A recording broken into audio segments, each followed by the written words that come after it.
वाजपेयी ज्यावेळेला कॉलेजमध्ये शिकत होते आग्र्याला, त्यावेळेला ते तिथल्या विद्यार्थी संघटनेचे अध्यक्ष होते आणि त्यांनी फार नामवंत कवींना बोलवलं होतं. त्याच्यामध्ये हरिवंशराय बच्चन, दिनकर अशी सगळी मंडळी होती.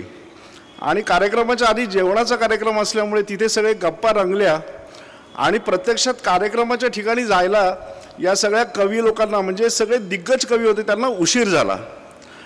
तर वाजपेयी अटलजी इतके चिडले की अटलजी तिथे जाऊन स्टेजवरती उभे राहिले आणि त्यांनी विद्यार्थी संघटनेचे अध्यक्ष याला त्यांनी तो कार्यक्रम रद्द केला आणि सांगितलं की कार्यक्रम आता रद्द झालेला आहे, तुम्ही सगळेजण श्रोत्यांनी घरी जा. आणि कवींना त्यांचे गुरुजन होते त्याच्यामध्ये, त्यांनाही ते म्हणाले की आता तुम्ही घरी जा. मला असं वाटतं सुदैवाने अटलजींच्या इतका तत्वनिष्ठ इथे नसेल आणि मला घरी जा असं म्हणणार नाही आणि थोडंसं ऐकून घ्याल तुम्ही अशी मला आशा आहे. पण म्हणूनच अर्थात ते अटलजी झाले. आता या व्याख्यानमालेचं नाव रामभाऊ माळगे आहे आणि रामभाऊंची मला आठवण आज सकाळपासून होत होती.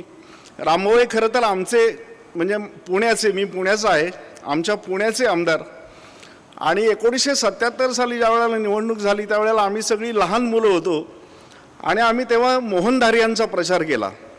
याचं कारण असं की 1971 साली धारिया निवडून आले तेव्हा रामभाऊंचा पराभव झाला होता आणि 77 साली रामभाऊ हे आपली पुण्याची जागा सोडून ठाण्यामध्ये आले होते आणि ते ठाणेकर झाले.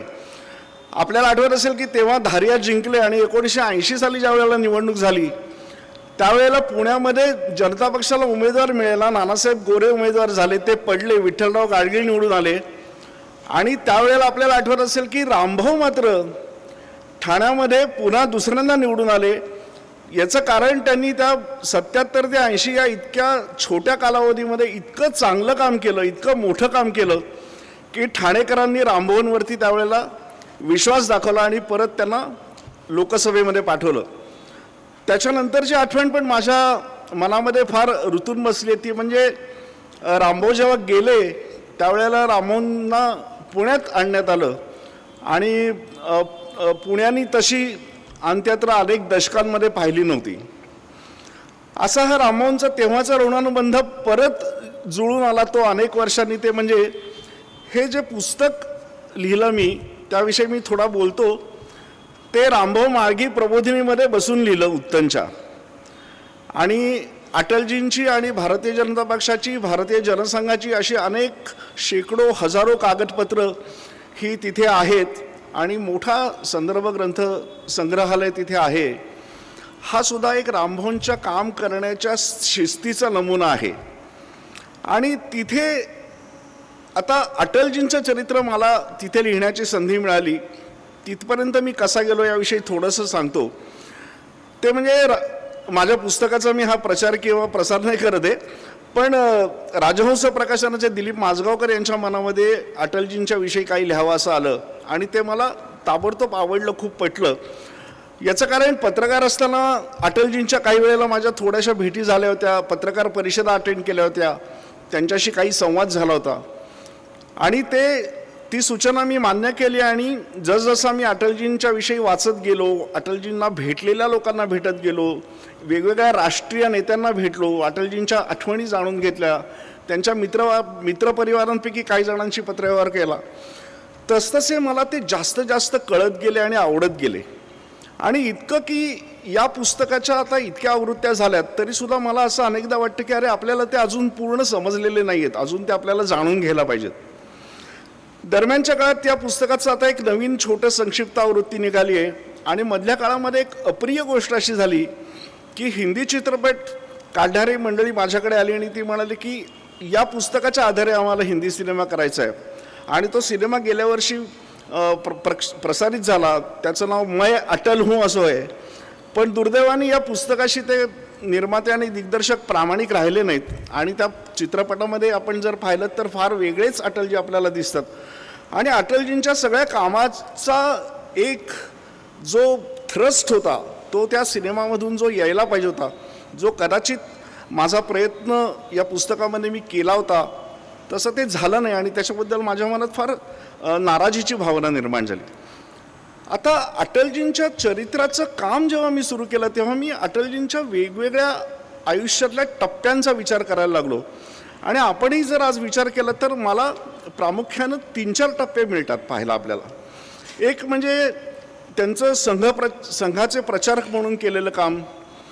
त्याच्यानंतर गोळवलकर गुरुजींनी त्यांना पंडित दीनदयाळ उपाध्यायांच्या ताब्यात दिलं आणि सांगितलं की हा तुझ्यासोबत असेल. आणि जनसंघाची स्थापना झाल्यानंतरचा हा 1975 पर्यंतचा काळ.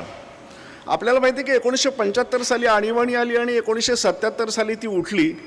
त्यावेळेला एक अटलजींच्या कारकिर्दीचं एक नवीन वाटचाल सुरू झाली. ती छोटी असली तरी तो जनता पक्षाचा कालावधी जो आहे तो 1977 आणि 1980च्या दरम्यान. आपण जर इतिहास काढून वाचलात आणि तो मला पाहायची संधी मिळाली तर 1977 ते 1980 या काळामध्ये सर्व राजकीय पक्ष जे एकत्र आले होते त्याच्यामध्ये सर्वात जास्त समजूतदार, सर्वात जास्त कोऑपरेटिव्ह, सर्वात जास्त उदार असं वागलेले जर कोणी नेते असतील तर ते अटलजी होते. खरं म्हटलं तर जनता पक्षाची जी 1977 सालची जी ताकद होती, संसदीय ताकद होती, त्याच्यामध्ये सर्वात जास्त ताकद ही जनसंघाची होती. मूळचे जनसंघाचे असणारे असे 90पेक्षा जास्त खासदार त्यावेळेला निवडून आले होते. तरीसुद्धा कोणत्याही पदाचा आग्रह न धरता जी मिळतील ती पदं, आपल्याला आठवत असेल की त्यावेळेला 2 प्रमुख पदं मिळाली होती. एक म्हणजे अटल बिहारी वाजपेयी हे परराष्ट्र मंत्री झाले होते आणि आपल्या लक्षात असेल की लालकृष्ण अडवाणी हे त्यावेळेला IB म्हणजे माहिती आणि नभोवाणी खात्याचे मंत्री झाले होते. काही काळ एक तिसरं खातं पण मिळालं होतं.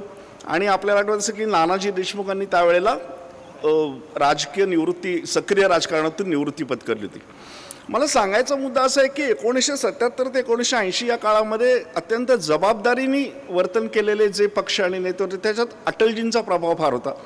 1980 साली अटलजींच्या राजकीय कारकिर्दीचं एक नवीन पाऊल पडलं आणि ते म्हणजे आपल्याला आठवत असेल की भारतीय जनता पक्षाची स्थापना झाली. आणि भारतीय जनता पक्ष म्हणजे 1975 पर्यंत किंवा 77 पर्यंत असलेला जनसंघ नाही, हे अटलजींना कुठेतरी ठामपणे ठोसपणे मांडायचं होतं. आणि त्यामुळे आपण त्यावेळेचं जर त्यांचं पहिलं अध्यक्षीय भाषण पाहिलं तर आपल्याला असं दिसेल की अटलजी वेगवेगळ्या प्रकारच्या राजकीय संस्कृतीमध्ये वाढलेल्या नेत्यांना आपल्यासोबत घेऊन जायला तयार होते. आपण जर त्यावेळची नावं पाहिलीत तर आपल्याला सिकंदर बख्त यांचं नाव दिसेल की जे मुळात जनसंघाचे नव्हते. दुसरं आपल्याला नाव दिसेल ते म्हणजे राम जेठमलानी त्यावेळेला पक्षाचे उपाध्यक्ष झाले होते. तेही खरं तर मूळ संघ परिवारामधले किंवा जनसंघाचे नाहीत. आणखीन एक नाव आपल्याला आश्चर्यकारक वाटेल ते म्हणजे सय्यद शहाबुद्दीन हे जरी भारतीय जनता पक्षामध्ये 1980 साली आले नाहीत तरीसुद्धा it was a find of Atal Bihari Vajpayee. आता त्यांचं सर्व्हिसेसमध्ये IFS होते आणि त्यांना अटलजींनी आग्रह केला की तुम्ही राजकारणात या, तुमच्यासारखी माणसं राजकारणात हवीत. आणि नंतर शहाबुद्दीनांचं काय झालं, सय्यद शहाबुद्दीनांचं काय झालं आपण सगळ्यांनी पाहिलं. बाबरी मशीद कृती समितीचे ते अनेक वर्ष अध्यक्ष होते.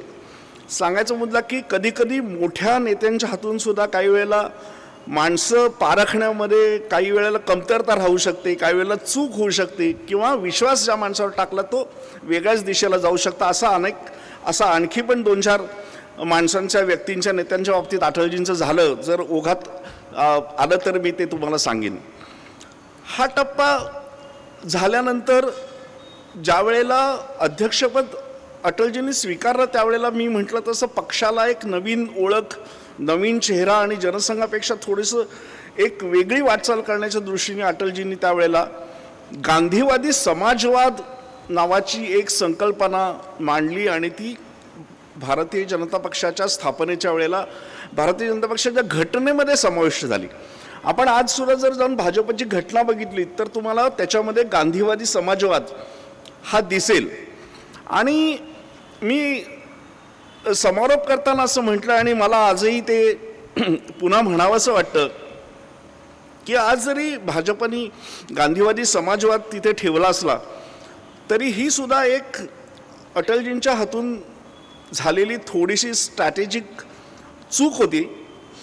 याचं 2-3 कारणं म्हणजे एकतर विजयराजे शिंदे किंवा इतर नेत्यांसारखे अनेक नेते त्यावेळेला या पावलावरती नाराज झाले होते की अशा प्रकारचं आपण मूळचं हिंदुत्व सोडून गांधीवादी समाजवादाकडे जावं का. त्याच्यामागचा अटलजींचा विचार होता की सर्व माणसं यावीत आणि काँग्रेसला प्रबळ विरोधक म्हणून भारतीय जनता पक्ष उभा राहावा असा त्यांच्या मनामध्ये विचार होता. त्या दृष्टीने ते होतं.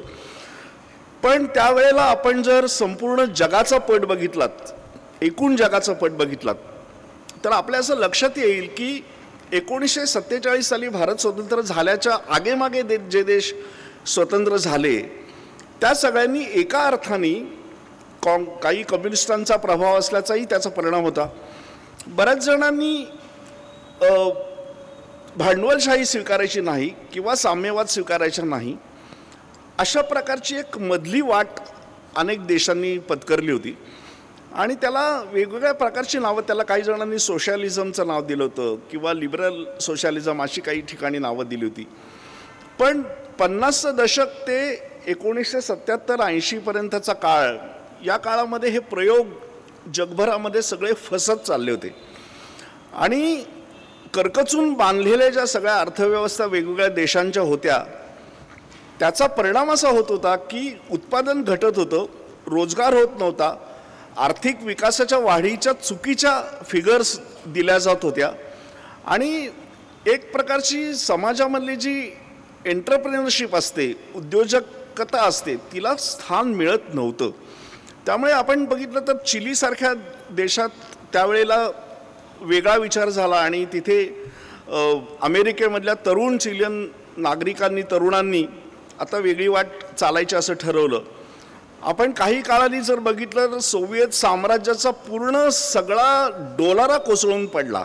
सोव्हिएत युनियन स्वतः तर पडलंच, पण त्यांचे जे दुसऱ्या महायुद्धानंतर साथी सहकारी जे होते, पोलंडसारखा देश होता, हंगेरीसारखा देश होता, इतर अनेक नावं आपल्याला घेता येतील, हे सगळे देश पडलेत. त्यांच्यातल्या सत्ता कोलमडल्या आणि वेगळ्या प्रकारच्या सत्ता आल्या. आज आपण बघितलं तर रूढ अर्थाने सोशलिझम असलेला कदाचित क्युबासारखा एखादाच देश असेल.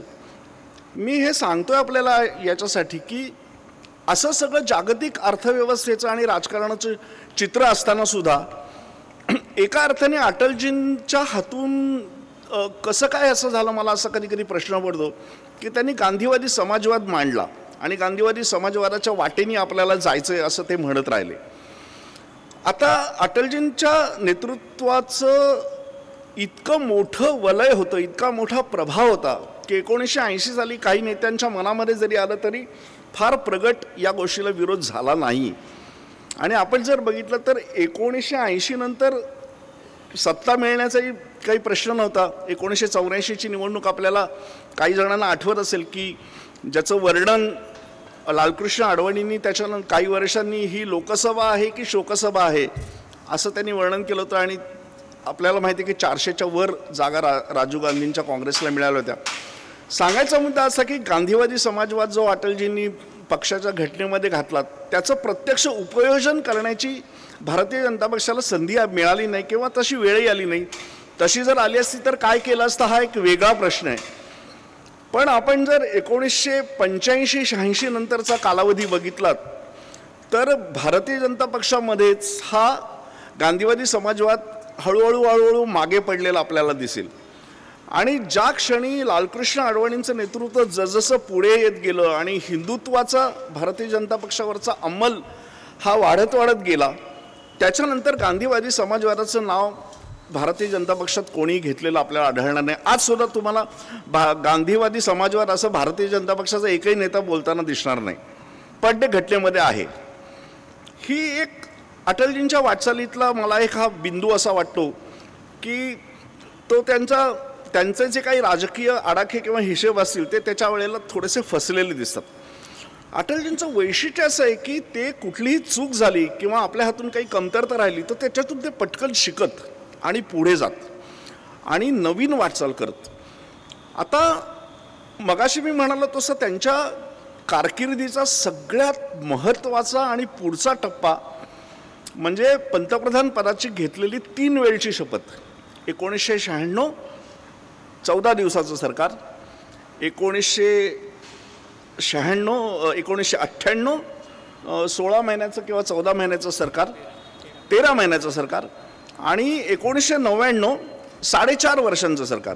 म्हणजे प्रमोद महाजन यांनी जर आग्रह केला नसता आणि मुदतपूर्व निवडणूक घेतली नसती, घ्यायला पक्षाला बाध्य केलं नसतं, तर कदाचित अटलजींची ती कारकीर्द 5 वर्षाची पूर्ण झाली असती. दुर्दैवाने 3 वेळेला शपथ घेतली या पंतप्रधानांनी, पण कोणतीही कारकीर्द त्यांची पूर्ण 5 वर्षाची अशी झाली नाही. पण त्यांच्या कारकिर्दीमध्ये काय झालं आणि त्यांच्या कारकिर्दीची आज आपण आठवण का करायची आणि त्यांच्या कारकिर्दीचा काय वसा आहे हे जर बघितलं तर स्वातंत्र्यानंतर आजपर्यंत भारतामध्ये जे दैदिप्यमान कामगिरी करणारे पंतप्रधान झाले त्याच्यामध्ये अटलजींचं नाव फार वरती घ्यावं लागेल. कदाचित आज आपल्याला जे चित्र दिसतंय किंवा ज्या नेत्यांचा क्रम आपण आज लावतोय तसा विचार जर अजून 50 वर्षांनी केला तर कदाचित क्रम बदलू सुद्धा शकतो, उलटा सुलटा होऊ शकतो. पण मी जेव्हा विचार करतो तेव्हा मला असं वाटतं की 3-4 मंडळींची नावं घ्यायला लागतील आणि त्यांचं वेगवेगळं कॉन्ट्रीब्युशन महत्त्वाचं आहे. पंडित नेहरूंचं तर नाव आपल्याला घ्यावंच लागेल. दुसरं नाव नरसिंहरावांचं घ्यावं लागेल. याचं कारण त्यांनी ज्या पद्धतीने आर्थिक उदारीकरणाचा पाया घातला ती एक भारतात झालेली फार मोठी क्रांती होती.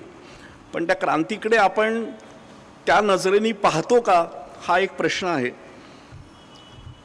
तिसरं नाव कदाचित आणखीन 40-50 वर्षांनी नरेंद्र मोदींचं घ्यावं लागेल किंवा घ्यावंच लागेल.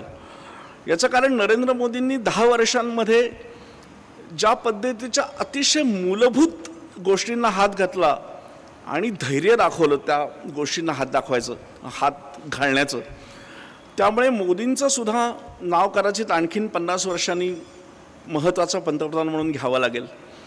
आणि अटलजींचं नाव घ्यावं लागेल याचं कारण अटलजींनी ज्या गोष्टीकडे फारसं लक्ष गेलेलं नाही आहे ते म्हणजे अटलजींनी आर्थिक आघाडीवरती नरसिंहरावांनी जेवढं काम केलं तेवढंच किंवा कदाचित त्याच्यापेक्षा जास्त महत्त्वाचं आणि मोठं काम करून ठेवलं आहे.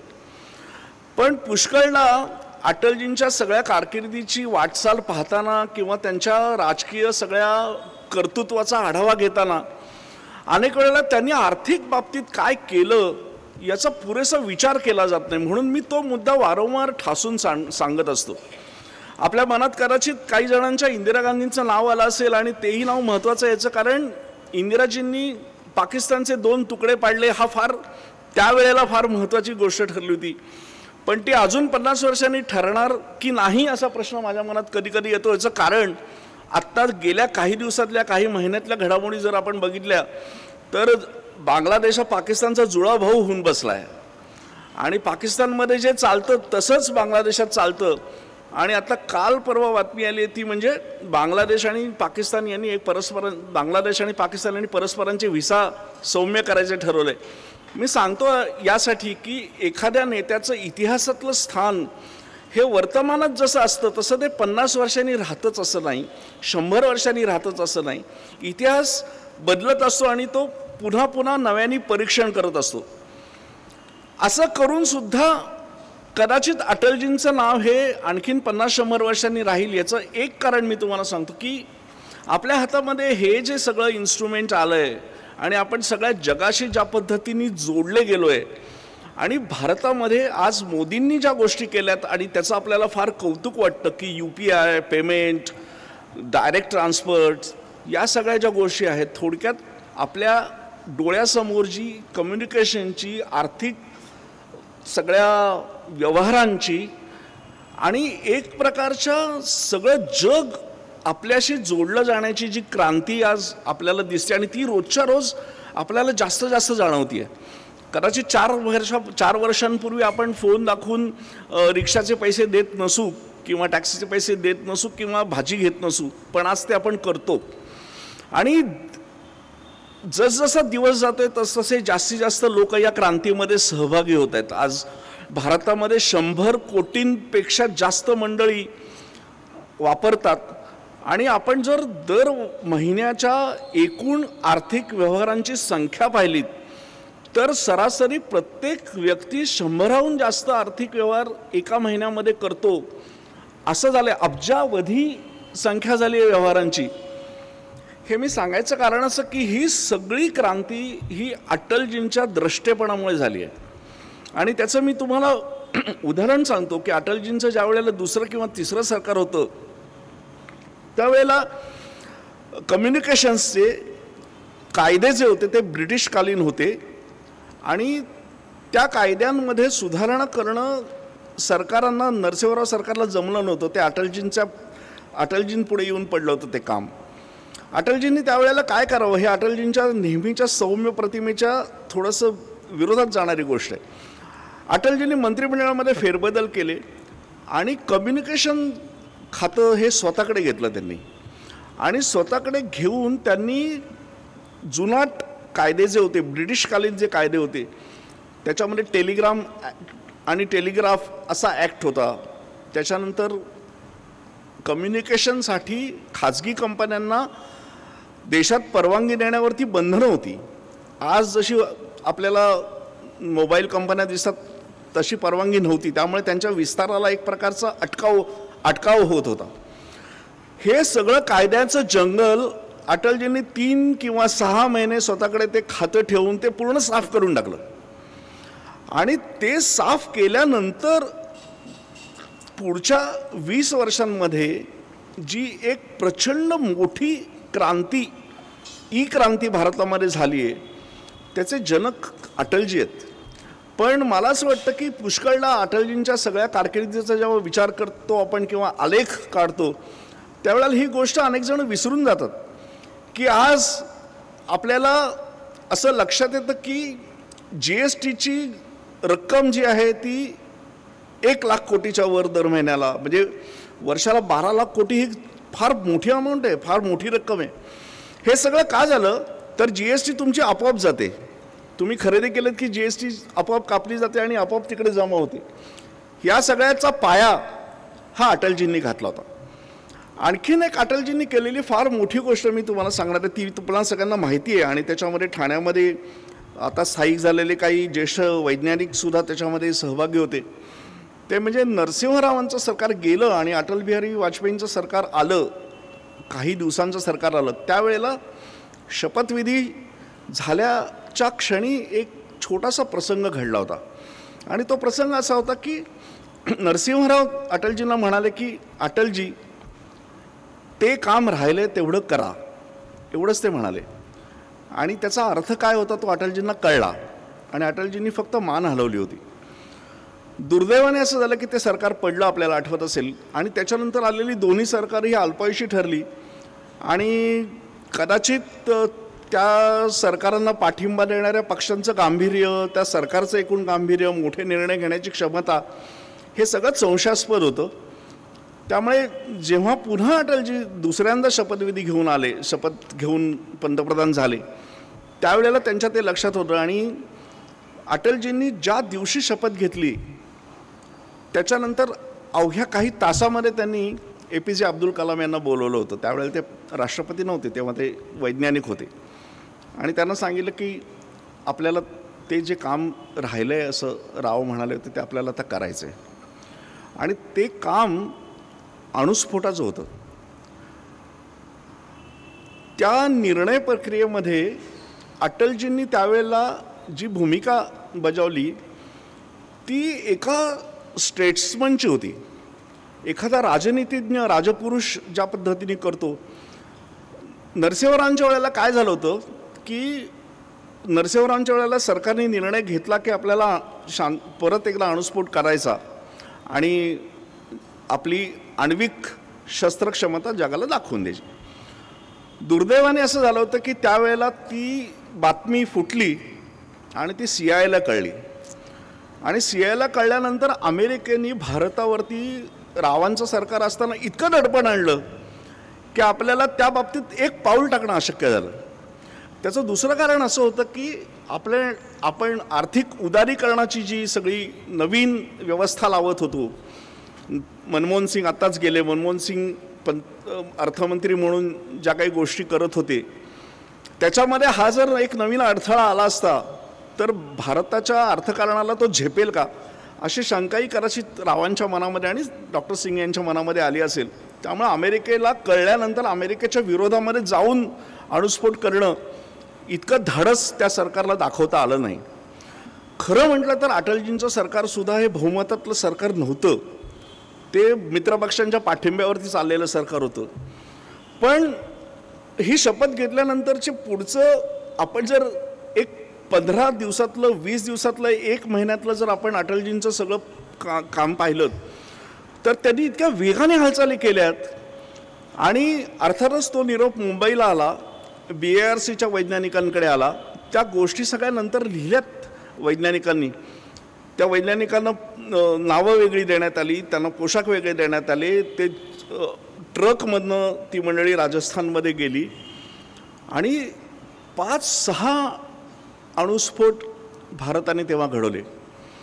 आज आपल्याला भारत हा महासत्ता होतोय की काय असं वाटतं, आपल्या आर्थिक ताकदीमुळे किंवा एकूण आपला जो प्रभाव आहे त्याच्यामुळे.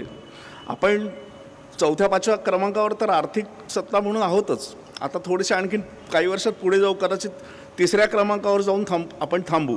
अमेरिका, चीन आणि आपण. तो वरचा क्रम जो आहे तो काही वर्षांनी परत बदलणार आहे. 1 चीन, 2 अमेरिका आणि 3 भारत असं होईल काही वर्षांनी. पण ही आर्थिक सत्ता जी आहे आणि आपण जी महासत्ता भारताची म्हणतो, त्या भारताच्या महासत्तेची महासत्ता म्हणून ओळख इतिहासामध्ये होण्याचा जो क्षण आहे, तो जो क्षण जर आपण नेमका टिपायचा ठरवलं तर तो भारताने केलेला दुसरा अणुस्फोट आहे. आणि इंदिराजींनी पहिल्यांदा जेव्हा स्फोट केला तेव्हा बुद्धा लाप्स असं त्याला नाव दिलं होतं. या दुसऱ्या स्फोटाचं नाव बुद्धा लाप्स अगेन, बुद्ध पुन्हा हसला असं आहे. आणि त्यावेळेला इंदिराजींच्या समोर पण आर्थिक आव्हानं होती त्यावेळेला की आपल्यावरती निर्बंध येतील का. अटलजींच्या सरकारच्या पुढे ते आव्हान जास्त मोठ्या प्रमाणात होतं. याचं कारण एका बाजूला 91 पासून सुरू झालेला आर्थिक उदारीकरणाचा एक कालखंड सुरू झाला होता, एका महत्त्वाच्या टप्प्यावरती आपण येऊन थांबलो होतो. दुसरीकडे हे सरकार बहुमतातलं नव्हतं आणि आपल्याला सगळ्यांना माहीत असेल की भारतातली सरकारही केवळ भारतातलेच लोक पाडतात असं नाही आहे, बाहेरच्या शक्तीसुद्धा आपली सरकारं पाडू शकतात आणि असं भारतात झालं आहे. त्यामुळे ते सरकारचं स्थैर्य टिकवणं हे दुसरं आव्हान होतं. आणि देशातले जे विरोधक आहेत त्यांना तोंड देणं हा एक आणखीन आव्हान होतं. ते सगळी आव्हानं पेलून अटलजींनी अणुस्फोटाचा अत्यंत धाडसी निर्णय घेतला. आपल्याला सगळ्यांना आठवत असेल की त्याच्यानंतर काही दिवसांनी पाकिस्ताननी सुद्धा स्फोट केला आणि पाकिस्तानी पण आपण अण्वस्त्रधारी देश झाला. त्यांच्या स्फोट झाल्यानंतरचा जो पुढचा कालावधी आहे त्याच्यामध्ये खरा नेतृत्वाचा कस लागला आणि त्या गोष्टी अशा दैदिप्यमान किंवा अशा चमत्कृतीजन्य नसतात. त्या शांतपणे पावलं टाकत राजनैतिक गोष्टी करून आपल्यावरचा प्रभाव, लोकांचा दुष्प्रभाव कमी करणं, लोकांनी आपल्याला बहिष्कृत करू नये यासाठी काम करणं, लोकांना वेगवेगळ्या देशांमध्ये पाठवून परत सामोपचार घडवणं हे फार अवघड असतं. आपण लक्षात घेतलं तर अमेरिकेने आपला अणुस्फोट झाल्या आपल्यावरती अनेक निर्बंध घातले आणि ते निर्बंध जर सगळेच्या सगळे अंमलात आले असते तर आपली फार मोठी कोंडी झाली असती. त्यावेळेला भारत सरकारने रिटॉर्ट केलं नाही, प्रत्युत्तर लगेच दिलं नाही. पण जर काढून पाहिलं तर पुढे वर्ष 1.5 वर्षामध्ये क्रमाक्रमाने अमेरिकेने एक एक निर्बंध असा काढून घेतला आहे, सौम्य केला आहे, कमी केला आहे. आणि असे प्रसंग आला की अणुस्फोट झाल्यानंतर घातलेले निर्बंध हे जवळ निष्प्रभ झाले. अशा प्रकारची फोरसाईट असणं आणि असा निर्णय घेतल्यानंतर भारतावरती काय परिणाम होऊ शकतो याचा विचार करणं आणि तो निर्णय अंमलात आणणं ही अटलजींच्या कारकिर्दीतली फार एक दैदिप्यमान कामगिरी असं मला वाटतं. आपण आर्थिक उदारीकरणाचा जेव्हा परामर्श घेतो त्यावेळेला आपण सगळेजण नेहमीच नरसिंहरावांचं कौतुक करतो आणि डॉक्टर मनमोहन सिंगांचंही कौतुक करतो आणि ते योग्य आहे. नरसिंहरावांनी एका अर्थाने खरंच क्रांती केली. ती क्रांती 2 अर्थाने महत्त्वाची होती. ती म्हणजे उदारीकरणाची वाटचाल चालणं हा एक भाग होता पण त्यांना काँग्रेसचा सगळा तिथपर्यंत चालत आलेला जो वारसा होता तो सगळा डंप करायचा होता आणि ते सोपं काम नव्हतं. एका अर्थाने नरसिंहरावांनी नेहरूवियन इकॉनॉमिक थॉटला, नेहरूंच्या आर्थिक विचाराला नरसिंहरावांनी मुठमाती दिली. नेहरूवाद हा खऱ्या अर्थाने रावांनी संपवला आहे आणि त्याच्यानंतर डॉक्टर सिंगांनी संपवला आहे. त्याचप्रकारे अटलजींना एका अर्थाने त्यांनी जो सुरू केलेला गांधीवादी समाजावर होता त्याला काही न बोलता मुठमाती द्यायची होती आणि ती त्यांना द्यावी लागली, त्यांनी ती दिली. पण 91 ते 1996 या राव सिंग जोडीच्या आर्थिक कर्तबगारीचा आपण ज्या वेळेला आढावा घेतो त्यावेळेला आपण त्यांना जितके मार्क देतो त्याच्यापेक्षा जास्त मार्क हे अटलजी आणि यशवंत सिन्हा आणि काही वेळेला जसवंत सिंग असं तर खातेपालट झालं होतं, काही दिवस खांदेपालट झाला होता. याही जोडीला तितकंच द्यायला पाहिजे. याचं कारण आपण जर आकडेवारी काढून पाहिली तर 91 ते 95 आणि 96 आपल्या आर्थिक वाढीचा वेग जो होता तो वेग पुढच्या काळात वाढला आहे. वाजपेयींच्या काळामध्ये आर्थिक वाढीचा वेग हा 6.8, 6.7, एकदा तर 7.2 इतका तो वाढला आहे. म्हणजे ही जी झेप होती आर्थिक विकासाची ती जास्त पुढे गेली. याच्यामधला एक महत्त्वाचा मुद्दा मला मांडायचा की government changes but the governance continues हे जे तत्त्व आहे हे तत्त्व रावांना आणि अटलजींना चांगल्या प्रकारे कळत होतं. हे आताच्या मंडळींना कळत नाही आहे किंवा ते बोलतात वेगळं, करतील कदाचित वेगळं. पण आपले राजकीय मतभेद, आपली राजकीय वैचारिक मतभिन्नता आणि आपल्याला देशासाठी आवश्यक असणारी पावलं टाकण्यामधलं मतैक्य याच्यामधला जो फरक आहे ना तो कळणारा नेता जो असतो तो मोठा असतो, तो स्टेट्समन असतो. आणि असे अटलजी होते. याचं कारण असं की 96 ते 96 सालची काही महिन्यांची ही जी 2 सरकार आहेत ती तुम्ही सोडून द्या. पण नरसिंहरावांनी 5 वर्षामध्ये जे केलं आपल्याला असं दिसेल की अटलजींनी ते जवळजवळ कंटिन्यू केलं आहे. नुसतं कंटिन्यू नाही केलं तर ते वाढवलं अनेक प्रकारे. त्यांनी म्हणजे रावांनी खाजगी कंपन्यांना किंवा खाजगी क्षेत्रांना सरकारी उद्योग विकल्याचं किंवा निर्गुंतवणूक केल्याचं आपल्याला उदाहरण दिसेल. त्याच्यापेक्षा जास्त अटलजींनी केलं आहे. याचं कारण मी तुम्हाला सांगतो की या प्रकारच्या उदार आर्थिक विचारांचा वारसा अटलजींकडे फार पूर्वी जनसंघ जेव्हा स्थापन झाला तेव्हापासूनचा होता. त्यावेळची संसदीय रेकॉर्डमधली भाषणं जेव्हा आपण पाहिलीत तर आपल्याला असेल की अटलजींनी पंडित नेहरूंना संसदेमध्ये, लोकसभेमध्ये तोंडावरती असं विचारलं आहे आणि त्याची नोंद आहे त्याच्यामध्ये की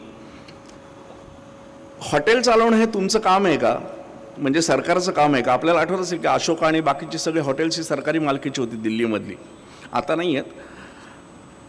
तुम्ही शाळा चालवा, तुम्ही रुग्णालय चालवा, तुम्ही हॉटेल्स बांधू नका, तुम्ही एअरलाईन्स सांभाळू नका, असं अटलजी तेव्हापासून सांगत होते.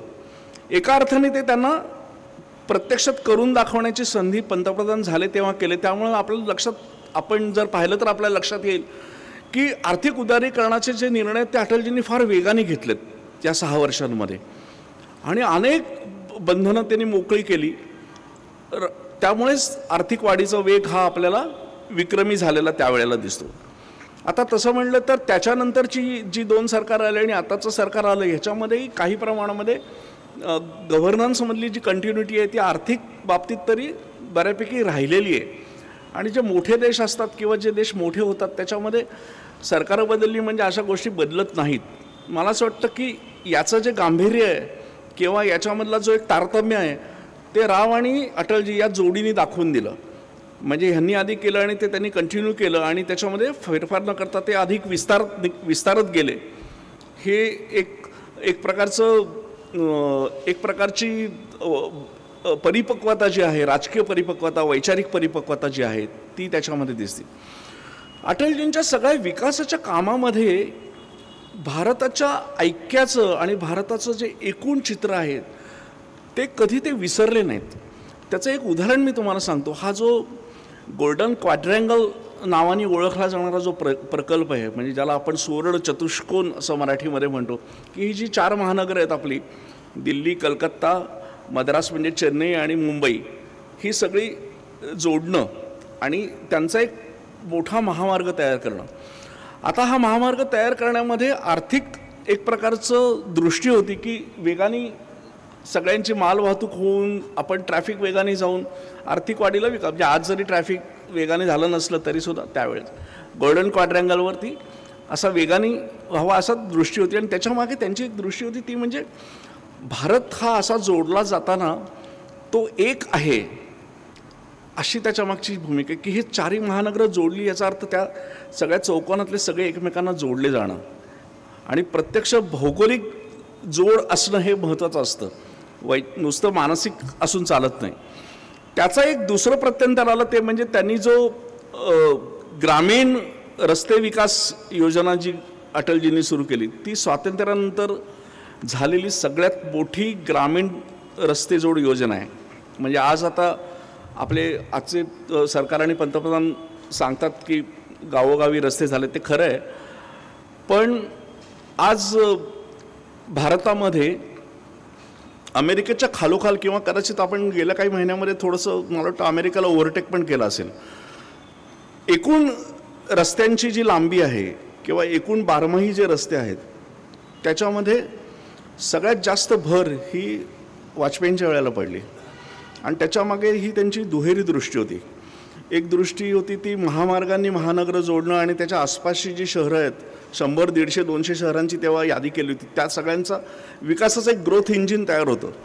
आणि दुसऱ्या बाजूला छोट्या गावांमधल्या शेतकऱ्याला, कामगाराला, दूध विक्रेत्या गवळ्याला आपला माल जवळच्या तालुक्यात, जवळच्या मोठ्या शहरात, गावात पोचवता यावा यासाठी त्याला 12 महिन्याची कनेक्टिव्हिटी देणं, अशा 2 पातळींवरती वाजपेयींनी रस्त्यांचं काम केलं. आणि ते फार महत्त्वाचं काम जवळजवळ पुढच्या सगळ्या सरकारांनी हे जे मॉडेल आहे ते तसंच्या तसं अंगीकारलेलं आपल्याला दिसेल.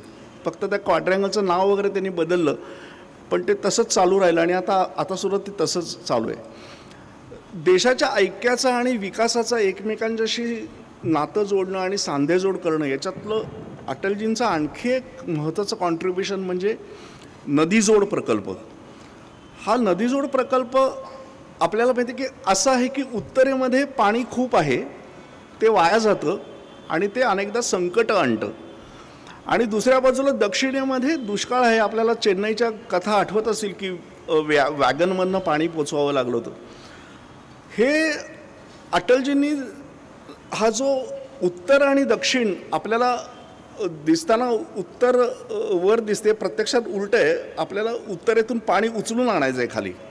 विंध्य आणि हा सगळा फार मोठा भौगोलिक जो प्रदेश आहे त्याच्यावरून खूप प्रचंड ऊर्जा लावून ते सगळं पाणी दक्षिणेत आणावं लागेल आणि मग ते दक्षिणेत गेल्यानंतर तमिळनाडूपर्यंत सगळा भाग हा सुजल आणि सुफल होऊ शकतो.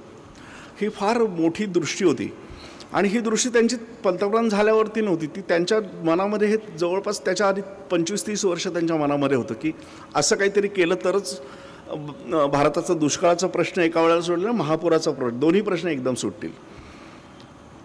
ते पंतप्रधान झाल्यानंतर त्यांनी सुरेश प्रभूंची समिती नेमली त्यासाठी आणि त्यावेळेला त्यांनी तो जो आकडा काढला तो 6 लाख कोटी रुपयांचा होता आणि त्याच्यामधून जवळजवळ 12 कोटी लोकांना काम मिळणार होतं आणि जवळजवळ मला असं वाटतं 25-30 लाख हेक्टरपेक्षा जास्त जमिनीला पाणी कायमचं मिळणार होतं.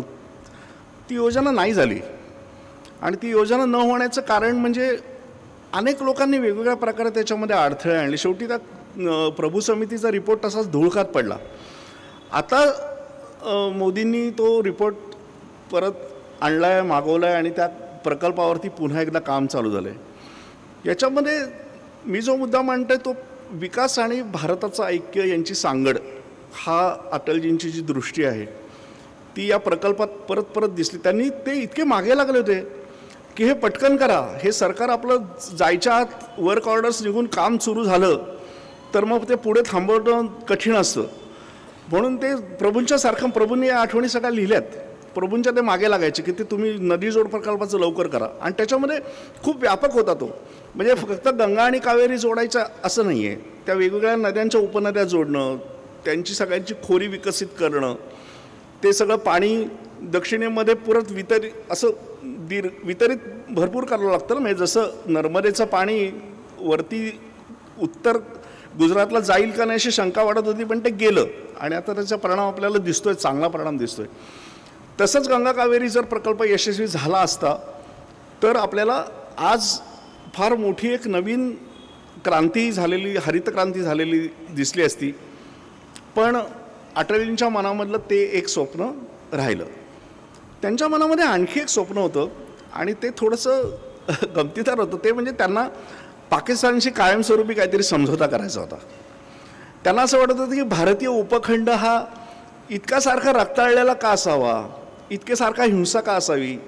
आता याच्यामध्ये त्यांच्या वाटण्यामध्ये थोडंसं त्यांचं कविमन पण होतं असं मला कधी कधी वाटतं. ते कवी असल्यामुळे कदाचित त्यांना असं वाटायचं की हे गोडीत कदाचित होईल काहीतरी, पण ते झालं नाही. आणि आपण तुम्हाला सगळ्यांना माहिती आहे की ते गेले आणि कारगिल ज्या पद्धतीने झालं त्यावेळेला ते फोनवरती नवाज शरीफ यांना असं म्हणालं की तुम्ही आमच्या पाठीमध्ये सुरा खुपसला आहे. तर ते असं त्यांना म्हणाले की अहो माझ्याही पाठीत सुरा खुपसला आहे. त्यांना असं म्हणायचं होतं की मला अंधारामध्ये ठेवून या लष्करशहांनी परस्परच हे सगळं केलं आहे, मला ते माहीत नाही. आता याच्यातलं खरं खोटं तपासणं खूप कठीण आहे. पण अटलजींच्या मनामधलं हे स्वप्न जवळजवळ नेहरू पंतप्रधान होते तेव्हापासूनच्या एक त्यांच्या मनामध्ये असं येत असायचं की पाकिस्तानची वैर कधीतरी संपलं पाहिजे, पाकिस्तानची वैर कधीतरी संपलं पाहिजे. पण ते त्यांच्या कारकिर्दीत नाही होऊ शकलं. पण तुम्हाला मी 2 गोष्टी सांगणार आहे आणि त्या अटलजींच्या नेतृत्वावरती एक वेगळा प्रकाश टाकतील. ते म्हणजे भारतीय जनता पक्षाला अटल बिहारी वाजपेयी नेतृत्वपदी असताना जर पूर्ण बहुमत मिळालं असतं तर मी तुम्हाला 100% सांगतो की 370 कलम तेव्हाच गेलं असतं. याचं कारण असं आहे की अटलजींची प्रतिमा सौम्य आहे हे खरं आहे, पण त्यांना आपल्या कोणत्या तत्वांसाठी आपण काम करतोय आणि आपली वैचारिक पृष्ठभूमी काय आहे आणि आपलं कुळ कोणतं आहे याची त्यांना पुरेपूर नीट कल्पना होती. ते त्यांना करता येत नव्हतं. एका संसदेच्या विश्वासदर्शक ठरावातल्या भाषणामध्ये वाजपेयी असं म्हणाले की आम्ही सगळ्यांनी एक कॉमन मिनिमम प्रोग्राम तयार केला आहे आणि त्यानुसार आम्ही सगळेजण काम करतोय. पण लक्षात ठेवा की आमच्या पक्षाचा जो मूळ कार्यक्रम आहे, आमच्या पक्षाची जी 3-4 महत्त्वाची कलमं आहेत ती आम्ही सोडून दिलेली नाही आहेत. जेव्हा केव्हा आम्हाला संधी मिळेल तेव्हा ते आम्ही करू. आणि मी जेव्हा विचार करतो तेव्हा असं मला कधी कधी वाटतं की जर त्यांना पूर्ण बहुमत असणारं सरकार चालवायची संधी मिळाली असती तर त्यांनी 370 नक्कीच काढून टाकलं असतं. आणि समान नागरी कायद्याची जी प्रक्रिया फार रेंगाळली गेले 10 वर्ष, तशी ती कदाचित त्यांनी रेंगाळू दिली पण नसती. त्यांनी ती लवकर जास्त एक्सपेडिट केली असते. आज आपण बघितलं तर मोदींचं पहिलं सरकार आल्याला आता काही 2-3 महिन्यांनी 11 वर्ष होतील, पण आजपर्यंत आपल्याकडे समान नागरी कायद्याची संपूर्ण देशभर पूर्ण 100% अंमलबजावणी सुरू झालेली नाही आहे. आणि हे एका अर्थाने सरकारचं बऱ्यापैकी मोठं अपयश आहे की जो समान नागरी कायदा तुम्ही आणू असं म्हणत होतात तर तुम्हाला 11 वर्ष झाली ना आता, तरी तो तुम्हाला नाही आणता आला. सांगायचा मुद्दा असा की अटलजींच्या हातात जर असं आलं असतं तर अटलजींनी समान नागरी कायदासुद्धा वेगाने केला असता. आता तिसरा जो मुद्दा आहे राम मंदिराचा, राम मंदिर आणि राम जन्मभूमीचं एकूण आंदोलन आणि त्याच्यातली अटलजींची भूमिका आणि अटलजी मागे राहणं, त्याच्यामध्ये पुढे न जाणं, हे सगळं कधीकधी मला असं वाटतं की हे सगळं स्ट्रॅटेजिक असतं. काही वेळेला पक्षाला दोन्ही प्रकारचे नेते लागतात. कोणत्या वेळेला कोणत्या नेत्यांनी जास्त निर्णयक्षम असायचं, पुढे जायचं, नेतृत्व द्यायचं असं असतं. काही वेळेला काही जणांनी मागे राहायचं असतं. कदाचित अटलजींना इतक्या मोठ्या प्रमाणावरती भारतीय जनता पक्षाने राम जन्मभूमीचा मुद्दा हातात घेणं आवडलं नसेल सुद्धा, काही सांगता येत नाही.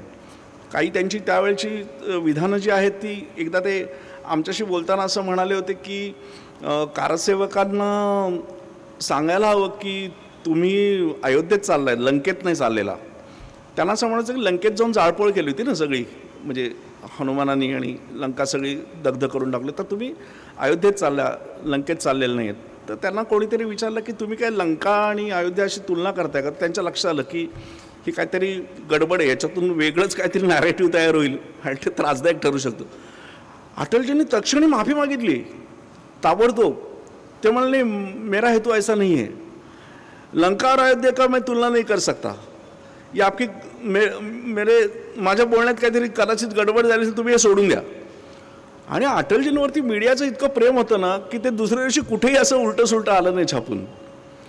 ह्याच्यामधला मोठ्या नेत्याचा गुण असा असतो की त्यांनी माफी मागताना कचरायचं नसतं, त्यांनी क्षमा मागताना लाज वाटून घ्यायची नसते, किंवा 2 पावलं मागे यावं लागलं तर त्याच्यातून त्याचं नेतृत्व उलट झळाळून निघत असतं. कधीकधी मला असं वाटतं की आत्ताचे सगळे जे नेते आहेत वेगवेगळ्या पक्षांचे, त्यांनी हे जरा अटलजींकडून शिकायला पाहिजे की तुम्ही माफी मागितली म्हणजे काय तुम्ही लहान नाही होत, किंवा तुम्ही माफी मागितलीत म्हणजे तुमची जी एक प्रचंड मोठी प्रतिमा होऊन बसली आहे त्याला काही धक्का लागतो असं नाही होत, उलट ती झळाळून निघते. तर तो राम जन्मभूमी आंदोलनाच्या वेळेला अटलजींनी थोडंसं एक बॅकस्टेज घेणं हे त्यांच्या स्वभावाला सुद्धा अनुसरून होतं. आणि दुसरी गोष्ट म्हणजे ते एका अर्थाने भारतीय जनता पक्षाच्या हिताचं ठरलं. याचं कारण आपण काही वर्षांनी मुंबईमध्ये झालेलं अधिवेशन जर आठवलं तर त्यावेळेला अडवाणींचा प्रचंड बोलबाला होता, राष्ट्रीय पातळीवरती मोठे नेते होते, ते अटलजींच्या मागून येऊन अटलजींच्या बरोबरीला येऊन बसले होते. एकेकाळी ज्यावेळेला अटलजी खासदार झाले होते त्यावेळेला अडवाणी त्यांचे सहाय्यक होते, त्यांना प्रश्नोत्तरांच्या मदत करणं, भाषणांसाठी मदत करणं, एका अर्थाने त्यांचे ते सहाय्यक होते. असिस्टंट हा शब्द चुकीचा आहे, पण ते त्यांचे सहाय्यक होते. तिथपासून तो त्यांनी प्रवास करून ते त्यांच्या बरोबरीला आले होते आणि त्यांनी एक पक्षाला वेगळं रूप दिलं होतं. आणि ते रूप दिलं नसतं तर अटलजींचं सरकारही कदाचित इतक्या लवकर आलं नसतं, हाही त्याच्यात एक भाग आहे. परंतु आपण मुंबईचा प्रसंग आठवा की त्यावेळेला अडवाणी हे 4 पावलं मागे आले आणि त्यांनी असं म्हटलं की पुढचं सरकार हे अटलजींचं असेल आणि अटलजी पंतप्रधान होतील. असं अडवाणींनी तेव्हा म्हणणं हा एक खूप मोठा धक्का होता अनेकांना. याचं कारण लोकप्रिय अडवाणी होते, अटलजींचं नेतृत्व थोडंसं मागे पडलं होतं.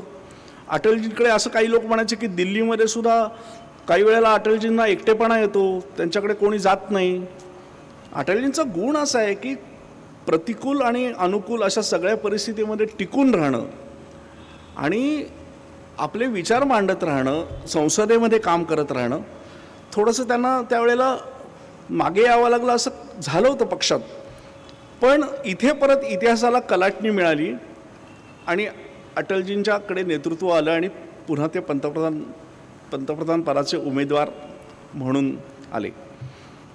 याच्यामध्ये मला एक मुद्दा असा मांडायचा की एकूण भारतीयांची सरासरी मानसिकता जी आहे ती मानसिकता आणि अटलजींच्या नेतृत्वाची एकूण ठेवण किंवा त्यांच्या नेतृत्वाची जडणघडण याच्यामध्ये खूप साम्य आहे.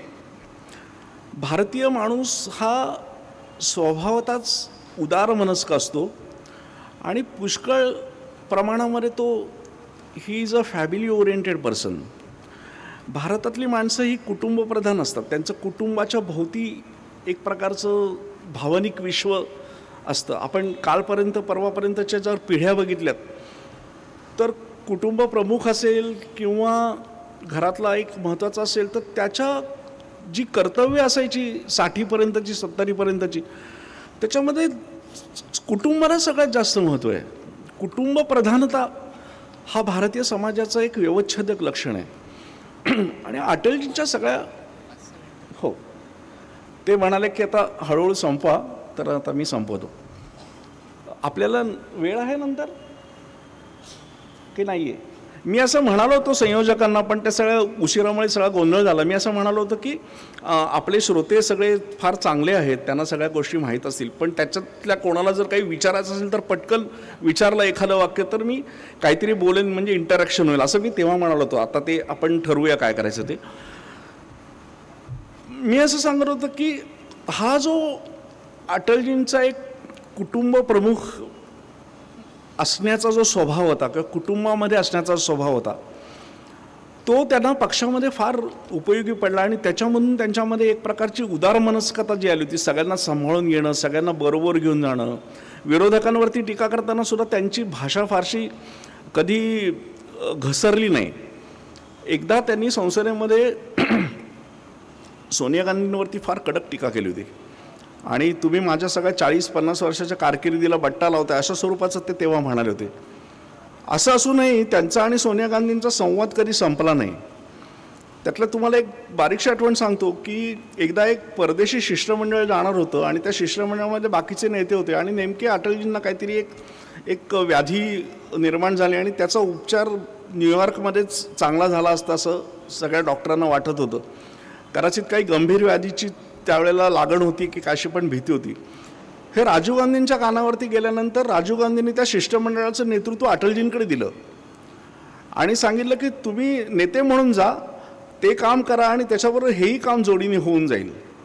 आणि अटलजी गेले, आणि अटलजींनी नंतर राजीव गांधींबद्दल कृतज्ञता व्यक्त केली. इतकंच नाही तर ते गेल्यानंतर त्यांनी हे नमूद केलं बोलण्यामध्ये, म्हणजे जाहीर केलं त्यांनी की असं असं तेव्हा झालं होतं.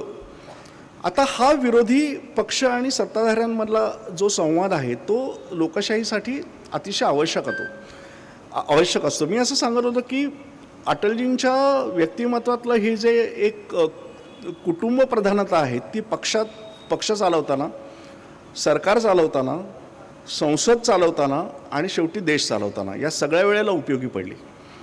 आपण जर त्यांचं पूर्वायुष्य बघितलं, ज्याच्याविषयी आपल्याला आत्ता बोलायला फारसा वेळ मिळाला नाही, त्यांचे वडील, त्यांचे आजोबा तर त्यांचे फार मोठे संस्कृत पंडितच होते, आणि त्यांचे वडील असे भारी होते की यांनी ज्या वेळेला लॉला ॲडमिशन घेतली तेव्हा ते रिटायर झाले होते. त्यांनी पण त्याच कॉलेजमध्ये ॲडमिशन घेतली लॉला, आणि ते म्हणाले आता मला शिकायचं आहे. तर प्रॉब्लेम असं आला की मुलगा आणि वडील हे एकाच बाकावरती एकाच वर्गामध्ये, असं ते अटलजींना कानकोंड व्हायला लागलं की अरे आपले वडील शेजारी बसलेत. आणि ते शेवटी प्रिन्सिपलकडे गेले आणि म्हणाले की तुकड्या बदलून द्या आम्हाला. मग अटलजींचे वडील एका वेगळ्या तुकडीत गेले, मग ते LLB झाले, आणि हे वेगळ्या तुकडीत गेले. यांची लॉची पुढे परीक्षा दिली नाही यांनी.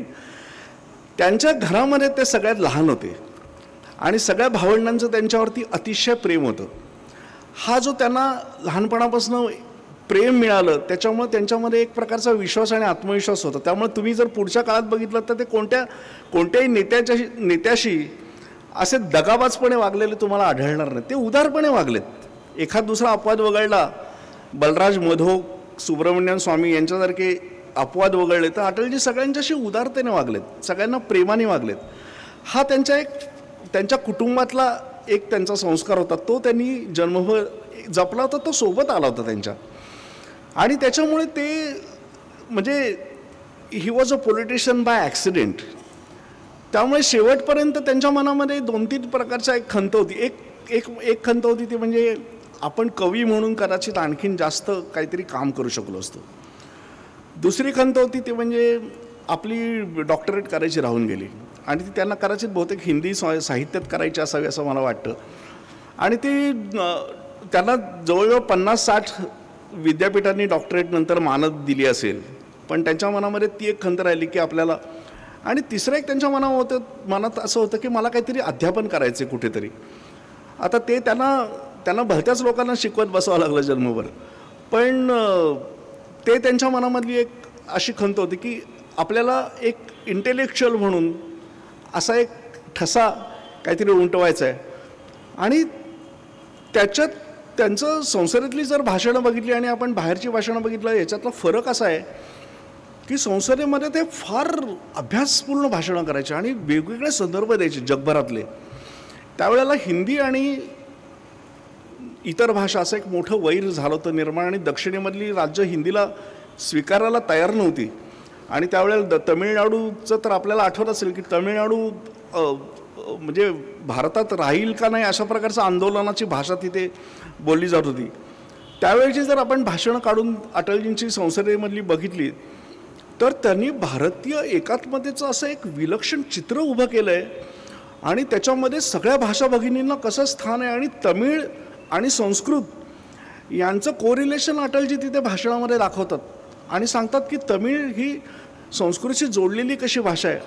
त्याच्यानंतर तमिळनाडूतल्या खासदारांनी त्यांना जाऊन त्यांचं अभिनंदन केलं की हे कोणी आजपर्यंत बोललं नव्हतं.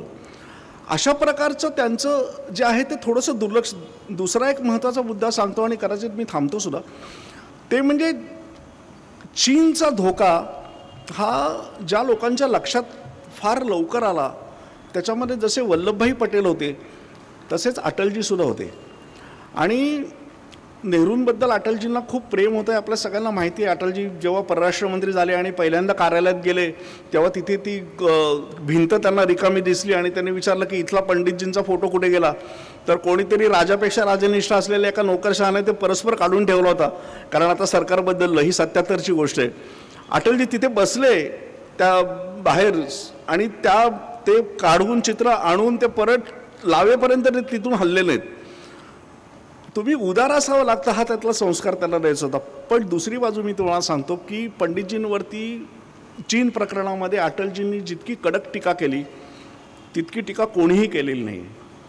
आणि जवळजवळ आपल्या 1962 साली आपल्यावरती हल्ला झाला त्याच्या आधी 5, 6, 7 वर्ष अटलजी सतत बोलत होते की आपल्याला ही चूक फार महागात पडणार आहे, आपल्याला चीन गिळंकृत करून टाकेल. आणि तुम्हाला सगळ्यांना माहिती की पंडितजींनी एकदा असं उत्तर दिलं होतं की ते गवताचं पातही उगवत नाही. मग महावीर त्यागी त्यांना म्हणाले की तुमच्या डोक्यावर एकही पातं उगवत नाही, मग ते उडवायचं का.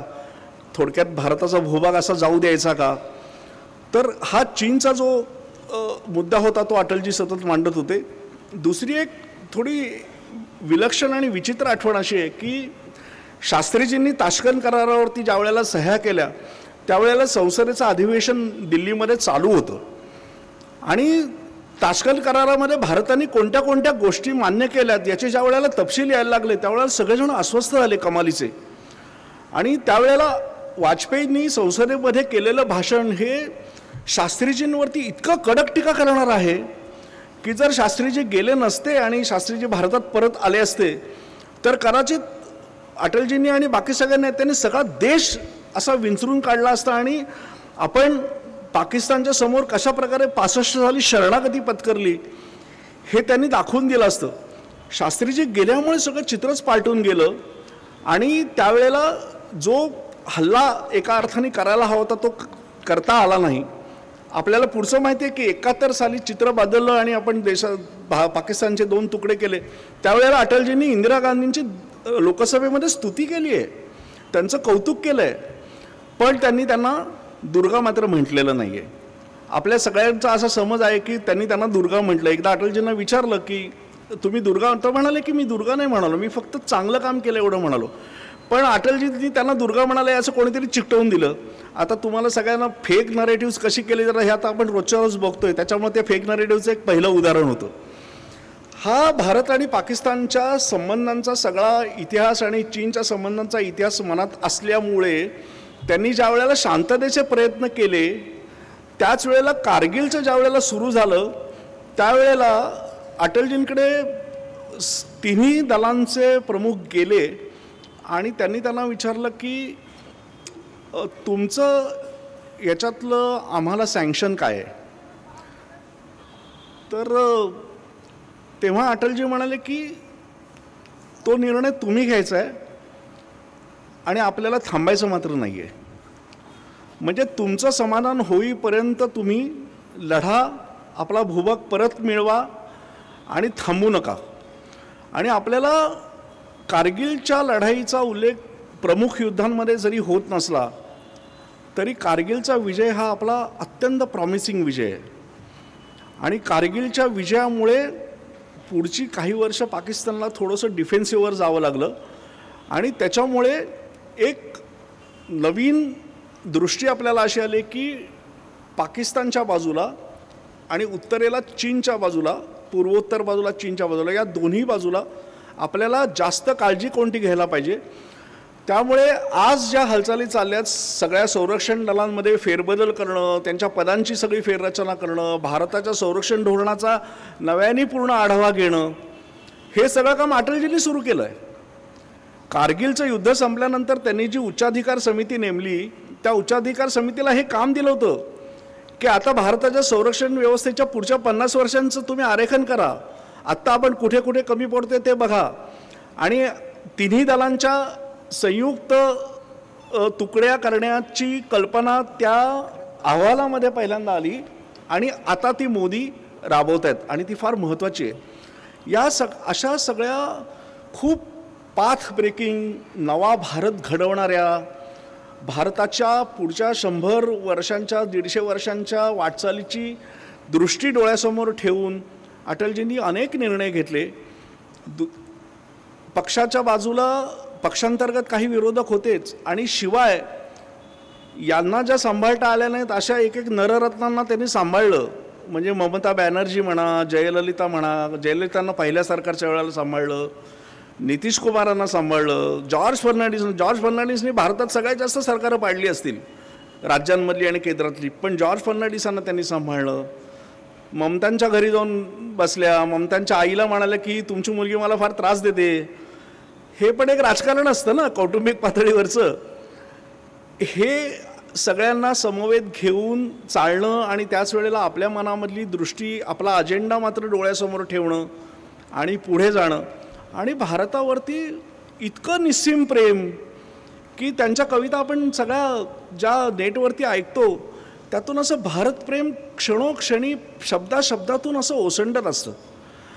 म्हणजे इतकी भारतावरची निष्ठा, इतकं भारतावरचं प्रेम आणि प्रत्येक निर्णय हा त्या चौकटीत, याच्यात भारताचं किती यश आहे, किती भारताला किती याच्यातून फायदा होणार आहे, अशा सगळ्या दृष्टीतून असे होते अटलजी. आणि दुर्दैवाने त्यांचा शेवटचा जो काळ आहे तो मात्र फार वाईट गेला. आणि ज्या वाणीवरती त्यांनी इतकं प्रेम केलं, जी वाणी त्यांची अस्खलित हजारो लाखो लोकांना खिळवून ठेवायची, ती वाणी मात्र त्यांची शेवटच्या काळामध्ये हरपली होती. पण एका अर्थाने त्यांनी ज्या वेळेला पंतप्रधानपद सोडलं आणि पुढची निवडणूक आली त्यावेळेला ते नुसते खासदार म्हणून निवडून आले, त्याच क्षणी एका अर्थाने त्यांच्या सगळ्या एवढ्या मोठ्या एका दैदिप्यमान कारकिर्दीचा समारोप त्यावेळेलाच खरं तर झाला होता.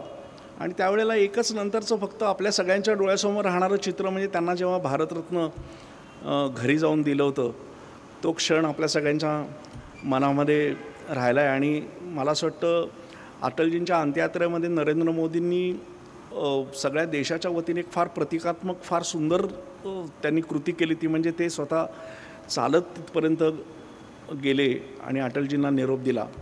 एका अर्थाने खरं तर अटलजींना निरोप दिला असला तरी ते कायम राहणार आहेत. आणि मला असं वाटतं की केवळ भारतीय जनता पक्षाचाच नव्हे तर एकूण देशाच्या वाटचालीवरती पुढची किमान 50-100 वर्ष हा अटलजींच्या सगळ्या कामाचा, त्यांच्या विचारांचा असा प्रभाव आणि पगडा राहील असं मला स्वतःला वाटतं. आपण सगळेजण थांबलात इतका वेळ, याच्याबद्दल धन्यवाद. आणि मगाशी मला उशीर झाल्याबद्दल परत एकदा तुमच्या सगळ्यांची माफी मागतो.